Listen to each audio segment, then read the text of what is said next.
kon mi ngi nuyu kilifa diine yëpp bàyyiwul benn tarixa nag waaye day mel ne kon bu tànnee Serigne Babacar Sy Mansour mi nga xam ne mooy alxalifatul aam li tarixati tijaniya tudd ko ci tuddaale nag këri diine yëpp bàyyiwul kenn muy suñu mbokk yu tedd yi nekk Kawlax di njabootu alhaji Abdoulahi Ibra maam Abdoulahi Niass ak di waa suñu mbokk waa Njaasaan ak njabootu Cheikh Omarul Fouti yi ba ci njabootu Laayeen ba ci suñu mbokk waa Canaba bàyyiwuñ kenn ndax boo xasee lim sax da ngay juum li wolof di wax naan fu lim fàtte waaye kon buñ ci tuddee Sëriñ Babacar Sy Mansour ala rasihim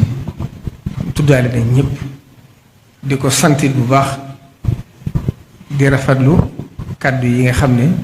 waxtu ne mi ngi koy yëkkati ci Cheikh Mouhamadou Mountakha ci rafetal ngir bëgg lu gën a dëgëral bokk gi ak lu gën a dëgëral diine ji kon sëriñ baa ngi koy sant moom itam di ko gërëm di gërëmit kilifa diine yépp ci seen taxawaay ci réew mi ak ci seen taxawaay ci musiba mi suñu borom wàccee ci kaw suuf muy mbas mi moom mi mënees na ci wane taxawaayam ndax àdduna sépp xam nañ itte ji mu ko jox ak taxawaay bi mu ko jox kon ñu ngi koy ñaanal mission bi nga xam ne doon na ko ci ay magam doon ko ci ay waajuram doon ko ci maamam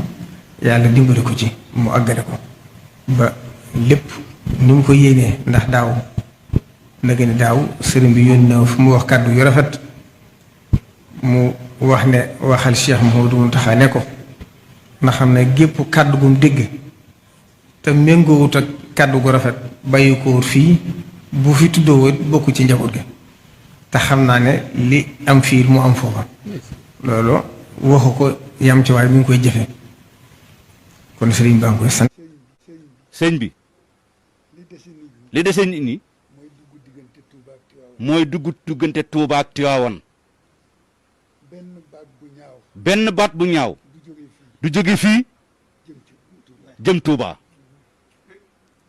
benn baat bu ñaaw ñimewuñu ko te yaakaar naa ni Tuuba it ku fa dégg ndigal benn baat bu ñaaw doo ko yëkkati jëmee ko fii